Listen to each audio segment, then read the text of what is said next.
Another cup of Maxwell House coffee, George? Sure, pour me a cup, Gracie. If it's free, I'll have a cup, too. You know, Maxwell House is always good to the last drop. That drop's good, too.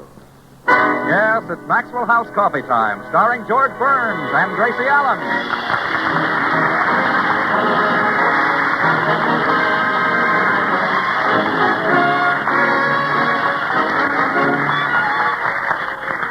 With our special guest, Jack Benny, yours truly, Toby Reed, Joseph Kearns, Harry Lubin of the Maxwell House Orchestra, and Bill Goodwin.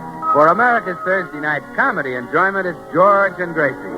And for America's everyday coffee-drinking enjoyment, it's Maxwell House. Always good to the last drop.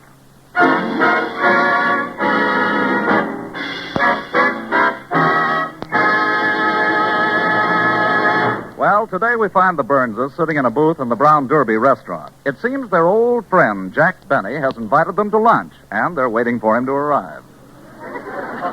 Gracie, I wish you hadn't told me I wish you hadn't arranged for us to have lunch with Jack. It's always so embarrassing.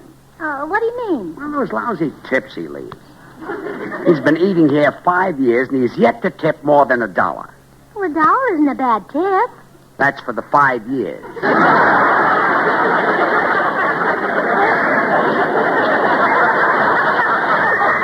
Besides, if we're his guests, he'll make us order crackers and milk. The cheapest thing on the menu. Well, Judge, I wish you wouldn't talk that way about Jack. He's always been awfully nice to me. Did you see the birthday present he sent me? Oh, I know. Well, it's a coupon which entitles me to a year's subscription to Harper's Bazaar. From Jack? Mm-hmm. All I have to do is fill it out and send it in with $7.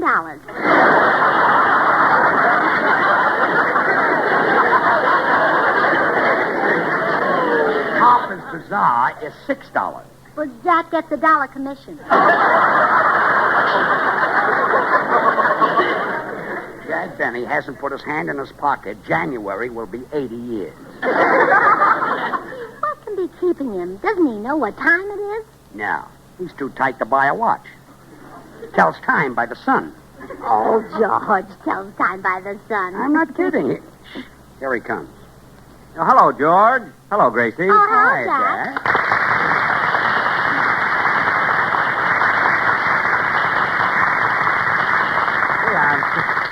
I'm sorry I'm late, kids. These cloudy days throw me.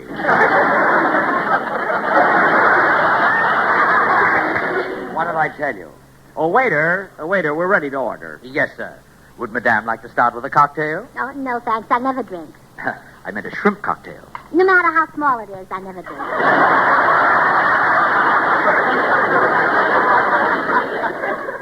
Mrs. Burns will have a steak, and I'll have a broiled lobster. Steak and broiled lobster? Well, they're both very good here, but as long as you're in the Brown Derby, you really should order the specialty of the house, the crackers and milk. Oh, I've changed my mind. I won't have a steak. Good. I'll have lamb chops. But the crackers are very crisp here, and they put the crumbs in a sack so you can take them home.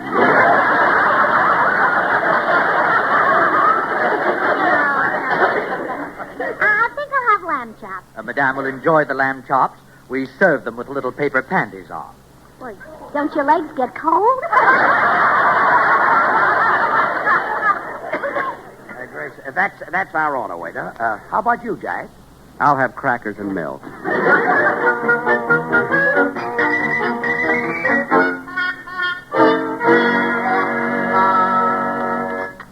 That was a delicious meal, Gracie. Where did Jack go? Well, the waiter refused to give him any more crackers, so he went to complain to the manager. My gosh. He talked them out of extra milk. Yeah, wasn't that clever? He kept handing his glass of milk to the waiter and saying, "Put a head on this." And mark my words. We'll get stuck with the check as usual. Well, George, that's your own fault. When the check comes, Jack always says, "Here, I'll take it." But then you always speak up and say, "No, Jack, I'll get it." So he lets you get it. That's right. He knows I'll say that. Well, sure. Well, today when he says, "Here, I'll take it," I'll just keep my big mouth shut. How do you like this place? They refuse to give me extra crackers. Just wait till they ask me to put more bluing in their tablecloths. I'll show them, you know. Excuse me, gentlemen. Here's your check. That'll be $10.30. Here, I'll take it.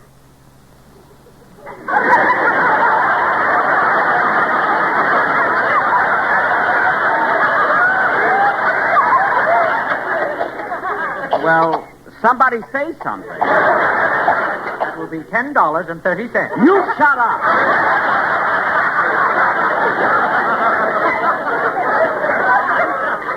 Look, George, if you want the check, I won't fight you. I don't want the check. In that case, we'll fight.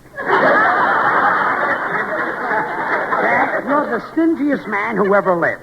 Oh, is that so? Yes, that's so. Well, don't act so proud. You're not the first one who ever said that. Now, please, don't get into a fight. There's no point to it. No point to it? You're the only two men in the world who couldn't hurt each other. Well, I'm not paying this check. After all, Jack, you invited us to lunch. Sure, I make a nice gesture. This is the thanks I get. Oh, George, let's not make a scene. Go ahead and pay the check. All right, but I just want to say this. Jack, if you let me pay this check, you're a low, miserable, tight-fisted, conniving miser. You're a disgrace to our profession, and I'll never speak to you again as long as I live. Well...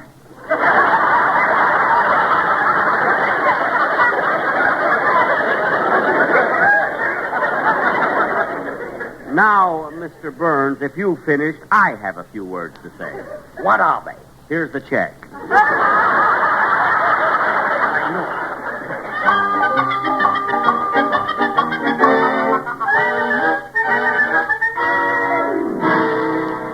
All right, George, we're home now. Calm down and forget about Jack Benny. I can't forget about him.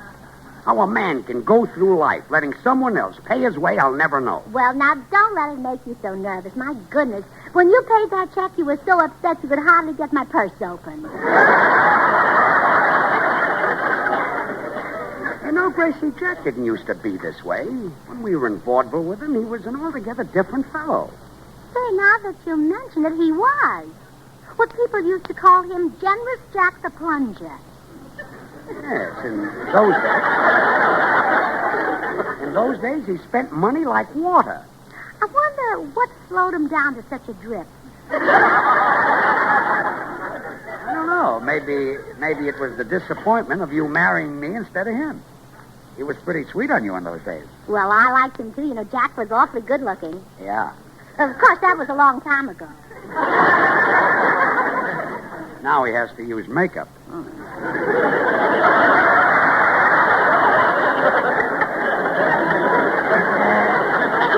Tell me something, Gracie.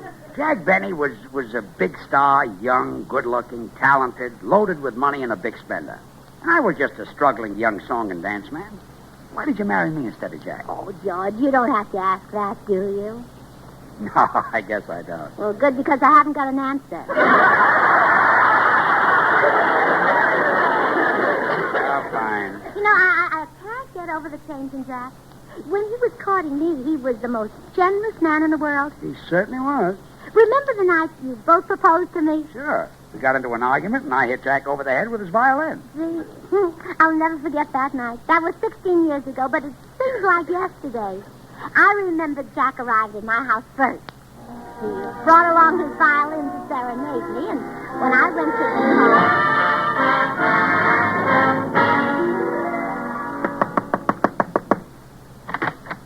Hi, Gracie. Why, Generous Jack. That's me, baby. Here's a couple of dozen orchids for you. Oh, Jack, they're so expensive. What do I care? I always say money is made to be spent. I mean, you can't take it with you. Hey, Gracie, let's go out tonight and have a big champagne party. I've had a dozen cases of the most expensive champagne flown in from France. Oh, I'm sorry, Jack. I don't drink.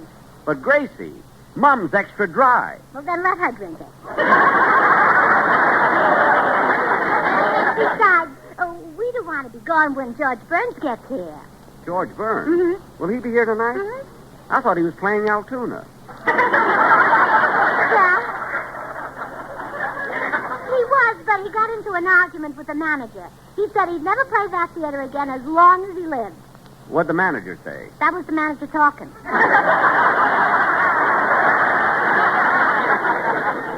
Oh, well, Gracie, I'd hoped we'd be alone tonight. There's a question I planned to. I'll tell you what. Let's go for a ride in my new car. You bought another new car? What happened to your stuffed bear cat? The man at the filling station admired it, so I gave it to him.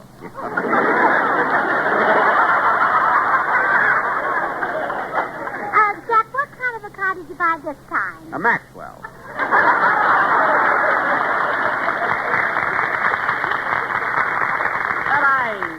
I probably won't keep it long either. Well, Jack, I can't be gone when George gets here. He's in love with me. Yeah, so am I, Gracie.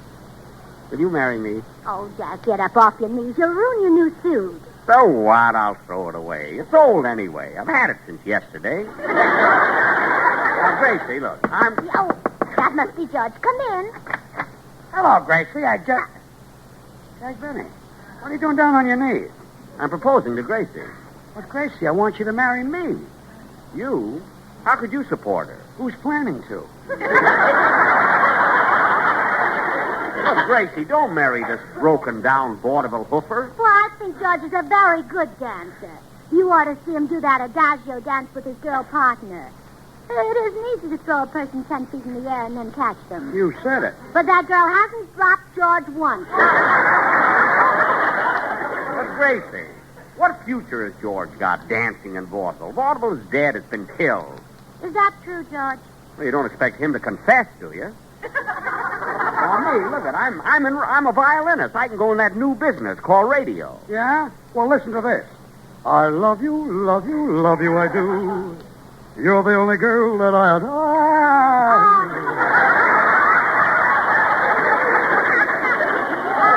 Oh, Jack. When George sings, doesn't it just send you? Yeah, but not far enough. Now, if you want to hear some real music, listen to this. You know, this is called The Flight of the Bumblebee. I've been told I play it very realistically. Oh, you do, Jack. When you play, it actually stings. You did say stings.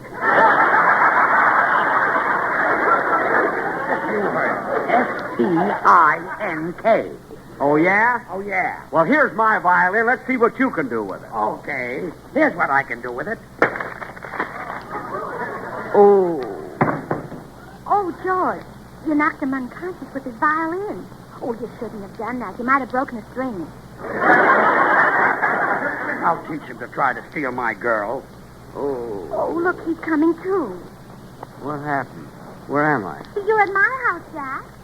Who are you? I'm your girl, Gracie Allen. You brought me these orchids, remember? I bought all those orchids? Yes. I must be nuts. They cost a fortune. With your generous Jack the plunger. Plunger, schmunger. Money doesn't grow on trees.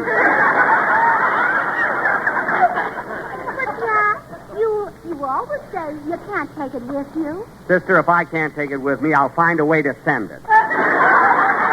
And you'll get a bill for these orchids tomorrow. Good night.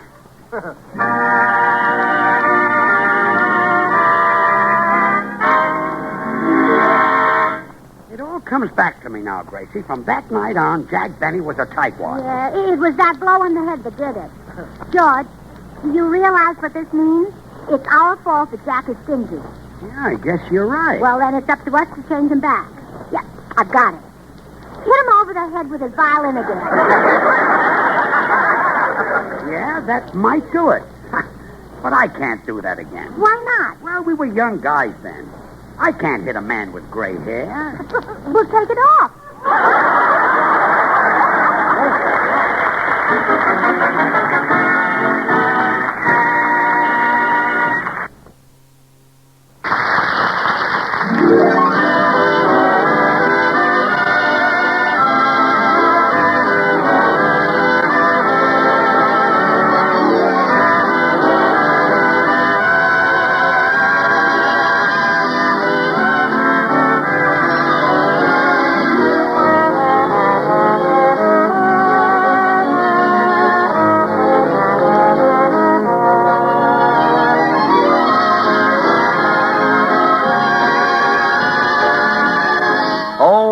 beautiful morning. And really, friends, what a beautiful, wonderful morning it is when breakfast starts with fragrant, cheering Maxwell House coffee.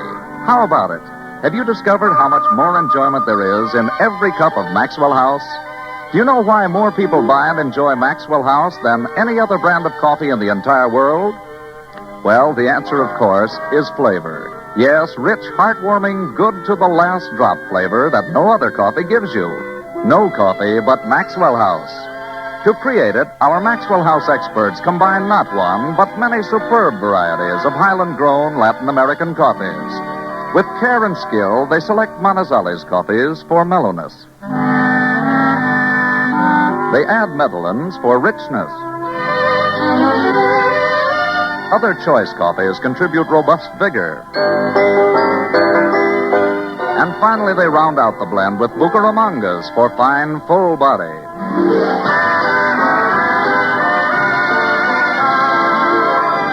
This superb Maxwell House blend is then radiant roasted to flavor perfection and brought to you vacuum-packed in the familiar blue tin. Not just days fresh, but roaster fresh. And because you folks on the West Coast really know and enjoy coffee at its best, Maxwell House is blended and roasted for you right here on the West Coast to satisfy your critical tastes. America's favorite brand of coffee, Maxwell House. Always good to the last drop.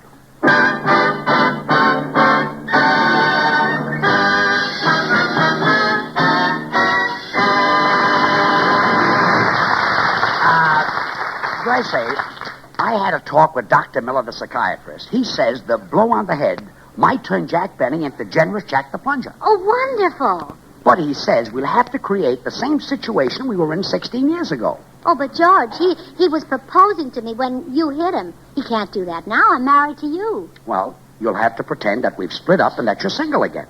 You get Jack to give you a date. Oh, well, maybe he won't do it. I'm not as young and pretty as I used to be. Oh, Gracie. Huh?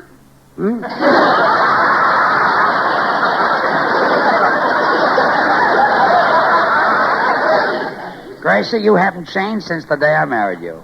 You're young, lovely, sweet, desirable. Oh, thank you, George. You haven't changed either. I haven't? No, you felt the same way about me then. Yeah, well, run along and see Jack.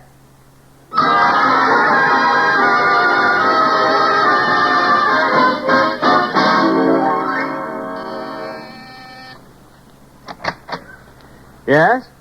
Oh, hello, Gracie. Hello, Jack. I suppose you came over to apologize for George's behavior at lunch yesterday. Well, no. Why should I care what my ex-husband does? Ex-husband? Oh, didn't you know? It was in all the columns. Well, I haven't been getting the paper lately. The Colemans have it brought right into their house now.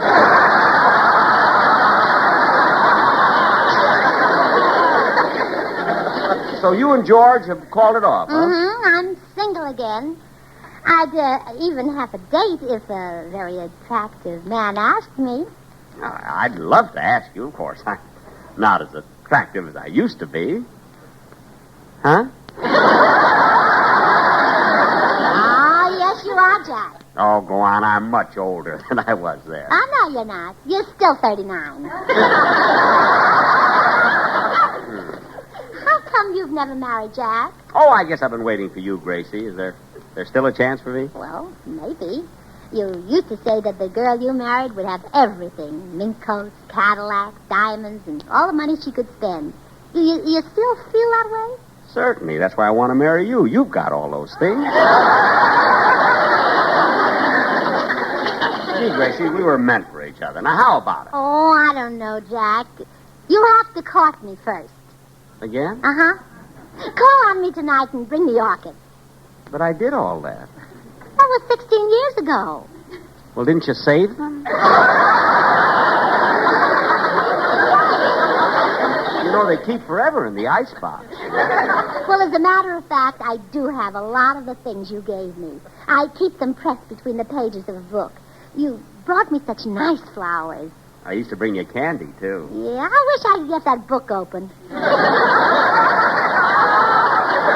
Well, how I'll see you tonight, Gracie. Yeah, well, it's a date, Jack. And be sure and bring your violin. Okay. Shall we have an evening with Beethoven? No, come by yourself.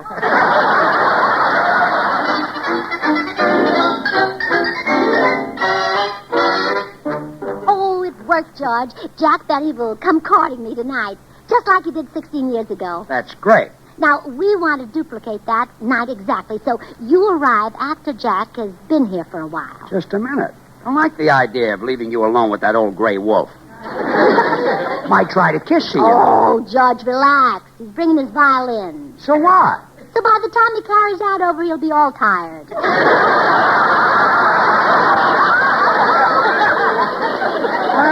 Well, okay. I'll go down to the drugstore. See you later. Oh, kiss me goodbye. Okay. George, have you been carrying violins? No, just the rosin. I'll see you. Well,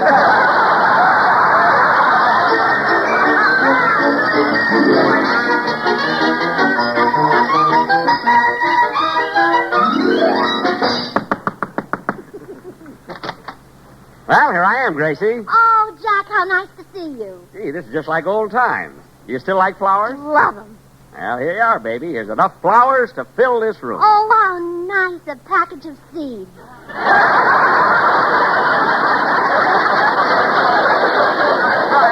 I mean, after all, it's spring. You know, half the fun of flowers is watching them grow and seeing them raise their tiny green heads. Which reminds me, George won't be around tonight.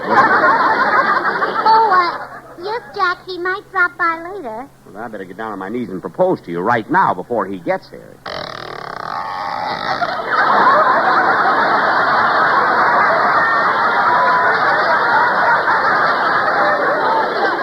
Darn it, I'm too late. I heard a door open. That was your niece.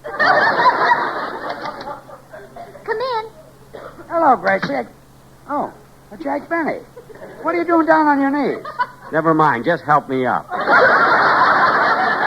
Jack was about to propose to me, George. Well, Gracie, I want you to marry me. You married her once. Give somebody else a chance. Well, George, if you're proposing, get down on your knees like Jack. Okay. Oh, isn't this thrilling? Two fiery lovers bidding for my hand. George. George, does this cold floor bother your rheumatism? It's murder. And I found some stuff that's awfully good. Really? What is it? I've tried everything. It's a new liniment. Works wonders. You know? That's for me. My knees have been killing me. Isn't the rainy season just torture? Awful. I must get that liniment. I'll let you try some of mine. Oh, some fiery lovers. We'll have to honeymoon at the Mayo Clinic. Boy, you're proposing to me, remember? Oh, come in. Hi, Gracie. Where's the... George and Jack Benny down on their knees? What goes on here? Well, can't you guess, Phil? Somebody dropped a penny, huh? Guess again, comedian. Bill, we happen to be proposing marriage. Well, I hope you'll be very happy together. Would you like to drop back in about 2 weeks? Oh, not me. I want to stick around and see who asked who what and what the answer is. Bill, look, Dimples, we're proposing marriage to Gracie. You see, George and Gracie aren't married anymore. Gracie, is this true? Well, yes, Bill. I'm single now, but George wants me to marry him again, and so does Jack Benny. I can't decide between them.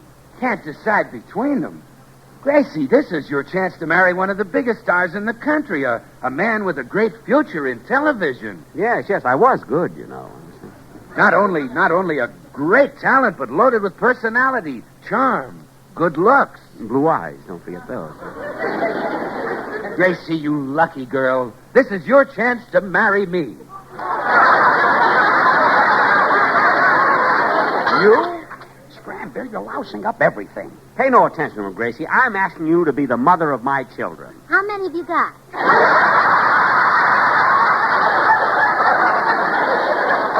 None yet, but in a couple of years or so, I'm sure we'll hear the patter of little feet. Well, marry me, Gracie, and we'll hear the patter of little feet tomorrow. Tomorrow? Sure, you'll be running back and forth to the kitchen bringing me Maxwell House coffee.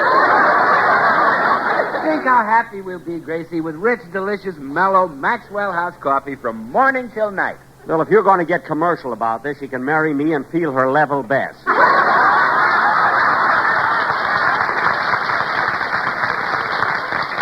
Oh, you serve Maxwell House coffee too, huh? Isn't it great, Jack? You know, Maxwell House is a blend of choice Latin American coffees, radiant roasted to the peak of flavor perfection. Bill, I meant that if Gracie married me, we'd have plenty of luckies. Luckies? Yes, what do I work for? Darned if I know. You got all the money in the world. See, Whiz, you can buy Maxwell House by the carload, and Maxwell House is America's favorite coffee. Always good to the last drop. How about it, Gracie? Will you marry me? Well, I'm sorry, Bill, but it's between George and Jack. But don't feel bad. Whichever one I choose, you'll be the best man at the wedding. Well, obviously. So long. How about it, Gracie? How about, will you marry me? No, she's going to marry me. But, Gracie, George has no future. I mean, radio's passé. I'll be a sensation in that new business, television. Well, so will George. In fact, I've heard lots of people say that television would collapse without him. They said it would collapse without George? That's right. They said that George single-handed is holding up television. I wonder how they meant that. Look, I know how to settle this, Gracie. I'll serenade you. George, hand me my Stradivarius. This violin is a Stradivarius? Certainly. I got it from Sam Stradivarius, the pawnbroker. Oh, Sam! Now, let me have it. Well, you heard him, George. Let him have it. I'll be glad to. Oh. Well, it happened just like it did 16 years ago. Better. This time I hit him before he played. Oh. What happened? Where am I? Well, you're at my house. Who are you? Well, I'm your girl, Gracie Allen. You brought me these seeds, remember? I brought you a package of seeds? What a cheap thing to do. I'll call the florist and have him bring you $100 worth of orchids. Gosh. And a potted plant for your father here. George Byrne. Oh. Well, let's all go to Ciro's and have a champagne dinner on me. Mum's extra dry. Hasn't that poor old lady had a drink yet? Gee, what's happened to me? I'm spending money like crazy, and I can't stop. That's right. You're generous Jack again. Again? You mean I've been this way before? Well, sure. You used to be generous Jack the Plunger. Then George hit you over the head with your violin, and you stopped spending money. Getting hit over the head with my violin made me stop spending money? That's right. Jack, put down that violin. Jack, Jack, stop hitting yourself over the head. Jack,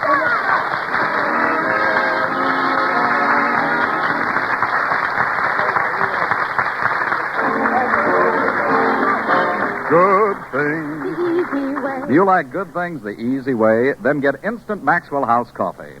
So good. So good. True coffee flavor and fragrance, because Instant Maxwell House is not a so-called coffee product. It's all pure Maxwell House coffee in instant form. And so easy. So easy. Instant Maxwell House means great coffee instantly in your cup. No fuss, no muss, no bother. Today, try Instant Maxwell House. Instantly good to the last drop. Until next Thursday, when we will have as our guest Robert Montgomery, good night and good luck from the makers of Maxwell House.